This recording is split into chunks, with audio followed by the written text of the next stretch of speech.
Mesdames et messieurs, bonjour, bienvenue dans votre revue de presse du jour sur agenews.info. Nous allons démarrer avec le quotidien qui titre Macky parle au monde. Dans un entretien accordé au journal français Le Monde, sous forme sans doute de droit de réponse après la sortie de Maître Wade, le président Macky Sall est revenu sur l'affaire du traque des biens mal acquis. Le journal nous informe que Maître Abdoulaye Wade doit désormais arrêter d'entretenir de faux espoirs quant à une libération prochaine de son fils sur la base de dessous politiques. Selon le quotidien toujours, le président de la République a cru bon de transformer les illusions du pape du Sopi en désillusions, en mettant fin aux nombreuses rumeurs faisant état d'un probable accord politique en vue d'une libération de son fils Karim Wade, dont le jugement par la CREI va intervenir à la une de l'AS, Habré et la BIP se tiraillent. Le journal révèle que les éléments de la BIP ont tenté en vain de forcer Habré à ôter son turban. En effet, le port du turban de l'ancien président du Tchad, qui était parti pour être un simple incident d'audience, commence à prendre une tournure grave, d'autant qu'il a été à l'origine du renvoi hier jusqu'au 15 mai.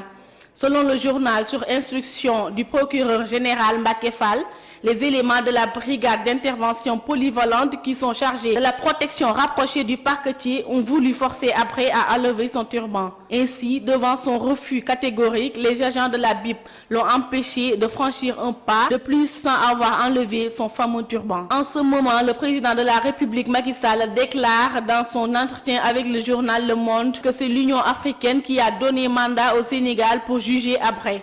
Il ajoute que les Africains ne veulent pas que leurs dirigeants soient jugés en Europe, mais cela suppose que nous acceptons d'avoir nous-mêmes les procès. Passons à l'Observateur qui parle d'une confusion générale sur la publication des listes d'investiture. Rappelons que les listes d'investiture pour les élections locales du 29 juin ont été publiées hier par les différentes autorités administratives du Sénégal. L'Observateur nous apprend que les listes ont révélé leurs secrets. Le journal annonce dans sa une qu'à Dakar Plateau, Macky annule la liste de Benno Bokk Yakaar.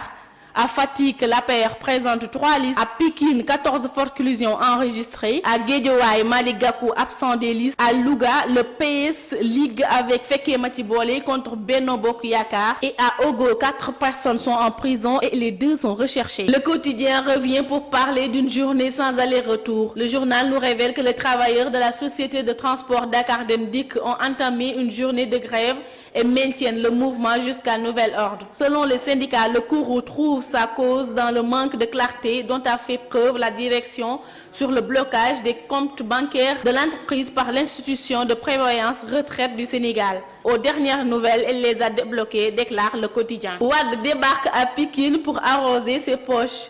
À l'annonce de l'annulation de la visite qu'il devait effectuer à Guédiawaye, personne ne croyait que Maître Wade mettrait les pieds en banlieue. L'Observateur nous informe que Maître Wade a distribué hier une enveloppe de 5 millions de francs CFA au domicile de ses parents à Pikine. Terminons avec le sport. Augustin Senghor confirme l'accord avec les étalons dans l'Observateur. En effet, les Lions du Sénégal auront 2 matchs amicaux dans les jambes. Le Burkina Faso a bien accepté d'affronter le Sénégal le 21 mai. Après Burkina, le journal nous informe que le Sénégal sera opposé au Kosovo à Genève le 25 mai. Cela fait 2 ans que Jules-François Bertrand Bocandé a été arraché à l'affection du monde sportif sénégalais. Une messe d'anniversaire placée sous le signe de la sobriété sera organisée pour le repos de l'âme de Essamaï à la cathédrale Saint-Antoine de Padoue à Ziguinchor. C'était tout pour votre revue de presse du jour. Bonne lecture et à très bientôt.